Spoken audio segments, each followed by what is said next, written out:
Hey guys, I didn't really know what to talk about in this video, but I guess I'll talk about something that I'm actually going through right now in real life and kind of keep a log or diary about it just so I can look back on this. Hopefully it succeeds, or if it fails, we can learn from it together. Oh, in the background, I have a movie called Illegal Danish Super Snacks. I don't know if you guys know what World of Warcraft is, but there used to be a lot of machinima, I guess like animation where you just play your character in the game and emote, and then use those animations and emotes to like tell a story. And I think nothing was done to the extent and as well as Illegal Danish Super Snacks. It really got me into animation, but that actually never became anything because I became a developer and fucking tech bro instead. But yeah, so as technology kind of gets taken up by AI, I've kind of looked into my future and didn't know what to do because a lot of people tell you, hey, go to school, go into STEM, and you have a solid career where you can probably graduate from it, right? Not graduate from it, but stay in it for 30 years, get yourself a nice retirement. But especially in software, I was a pretty senior developer here. I founded my own company, had an exit. I worked at places like Chase and stuff like that. But now I want to be able to pursue my passions. Playing games is one of my passions. I've been playing games ever since like StarCraft 1 and Counter-Strike 1.5. That's before Steam was a thing. And you guys know about Steam IDs having, I think I have like a 4-digit freaking Steam ID. That used to be how you could tell someone was good because Counter Strike and TF2 were basically the only two games that are available on Steam. And if you saw someone had like a 4-digit Steam ID, you knew they were like legit. And my other passion is building Gunpla. It's like little plastic robot kits that become a robot. You can paint them, add lines, remove lines, and just affect them however you want. But playing games, I've started this terrible career on YouTube to just play games, find people that I like. There isn't really a streamer out there that I think shares my views and my humor, honestly. So I hope I am able to find people that share that and just play games with them. I don't think the streaming career will ever go anywhere, but if I could find a solid group of guys or gals that will just log on and have fun with the boys, as people used to do on like Ventrilo or Skype. I guess now that's replaced by Discord, but I just want to find the community again because I've been kind of neglecting making and keeping friends. So I'm just very grateful to the people I have right now. But speaking on my other passion is gunpla kits. So I've decided to open up a store. Um, I think there's a pretty good niche for that in an area next to where I live. I'm kind of in the process of looking. Well, I'm kind of in the process of negotiating with the landlord. So I don't know the full steps of how to like rent a retail space. So I'll give you my understanding of it and my process so far, and I will, correct myself and I guess like add more to it as I find out. So from what I understand, you can either rent. Well, obviously, finding a good location is pretty important. You can use sites like LoopNet or I think BizBuySell also, but BizBuySell is just for buying businesses. I'll get into that a little bit, but you can use LoopNet to kind of see how much a place is and how long the terms are what and are. So let's say you find a place, right? Usually it's 10, $20, $40. Some places like $50 per square foot. So basically you times that by how large the space is. So if it's $10 per square foot, you times it by, let's say you have a space that's 1,000 square feet, right? You times 10 by 1,000, you get 10,000, and that's how much you got to pay the landlord per year, on that rent. So you just divide that by 12. That's your monthly. And then most places would have a thing called triple net. That's just like the upkeep that you pay to the landlord on top of your rent. So you would add that on to your monthly per square foot. So let's say like you did the math and the rent alone came out to $1,000, per month, and you had your $1,000 space and you had a dollar triple net. You would just add triple net on top of that monthly rent, and then that would be your the amount you pay.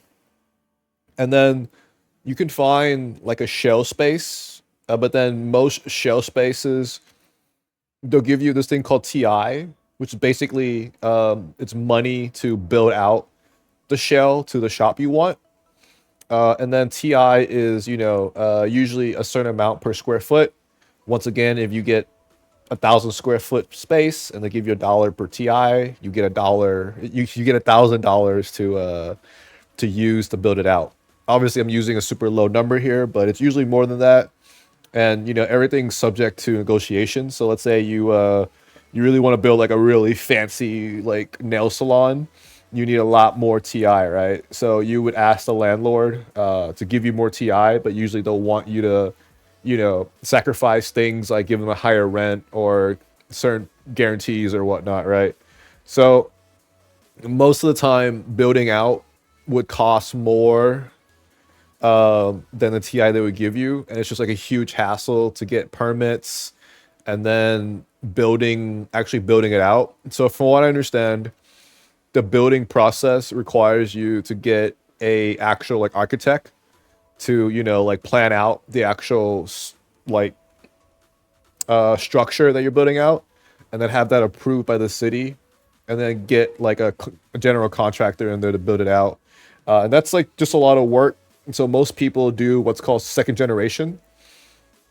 So that's when they find a shop or somewhere that's closed that was the business before them. So obviously, if a place was a like a food hall or like a restaurant before, right, and you're trying to do retail, it's not going to be structured to where you can make the most out of it, right? There's be a lot of moving around, like cooking equipment, the structure of it, a lot of tearing down. It's just a lot of money. So ideally, you'd probably find another place that was retail before, and then you take that over. So there's minimal work to get it up to par, and you need what's called a certificate of occupancy, and that's what will allow you to actually have people come in and all that stuff.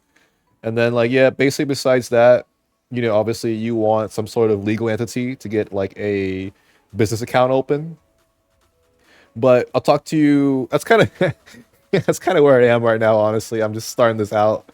So for everyone that's done it before, let me know in the comments what I'm doing wrong. Like honestly, any help would greatly be appreciated. I know that you guys don't owe me anything, but I would like to be able to share some parts of the store, or give some product away or something for people that help me out, because I do appreciate it. So right now I'm in the process of negotiating with a landlord. I found a pretty cool space. It's on an end cap, which means it's like the end part of it. So there's a lot of windows. I like natural lighting. I tan pretty easily. So sorry to those that just like fucking burn. But it's a pretty nice area. It wasn't a retail space before, but the space is like pretty decent. And then I need minimal work to get it in place. But this place is really cool because it's got like real fucking stores for a decent price. You can find like a store right next to a Target, or really fancy place like a Gucci Vuitton or whatever.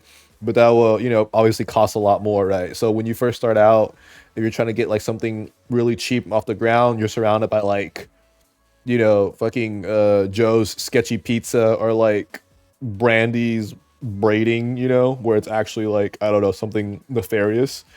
So got a pretty good rate. Well, I'm still negotiating that, but it's in a pretty good area. It's got real stores next to it, name brands, large national like chains next to it. And I think it's got a lot of traffic that goes through there. I'm gonna be selling Gundam kits. We'll go more into that, but Gundam paint supplies, art supplies, and stuff like that. And then I'm trying to make it into a local card store also. For sure, selling Magic and Magic singles. But I don't know if I want to expand into Yu-Gi-Oh or anything. But I'll get you guys more info as I get that. Honestly, so right now, I've sent my. Well, first thing you do is you find a space you like, get in contact with a realtor, right? Sometimes the realtors suck and don't pick up. People just hate making money, apparently. And then you send what's called like a letter of intent, right?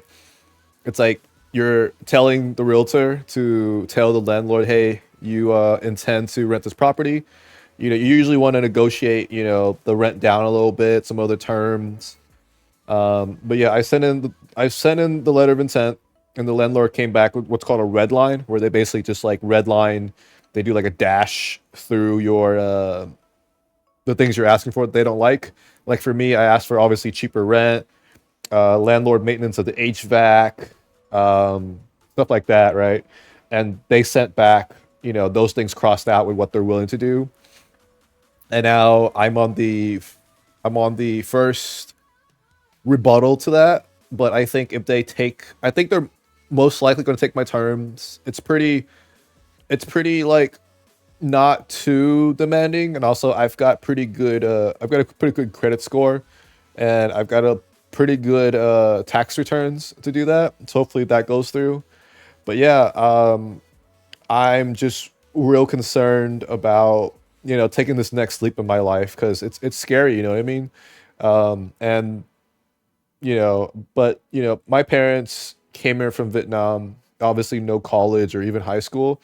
So they, took a chance and opened their own business, and they were able to raise me and my sisters through all that. So I'm just, I guess following in their footsteps, right? And I do have a lot of experience managing tech, and I am very like numbers oriented, like detail oriented. So I hope I'm gonna be able to apply that to this new part of my life. I'm gonna build like my own inventory system. I'm gonna build my own payment system. Dude, it's gonna be pretty sweet, and I'm gonna run this thing. I'm hopefully gonna turn my passions into career. You know what I mean? They say that if you do something you love, you're never working to your life. But I'm no stranger to hard work, so I do want to. I am, like looking forward to doing work, but I guess now I'll be doing something that I can like physically touch and will be like wholeheartedly like my own thing. You know what I mean? So yeah, just a little update of my life. I'll get more details into what I'm actually selling. A little bit into how I plan to, I guess, like set myself apart from the rest of the pack.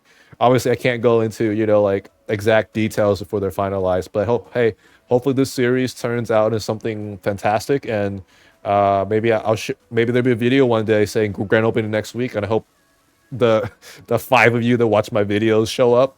Yeah. All right, guys, make sure you like, comment, subscribe. Yeah. All right. Bye. I love you.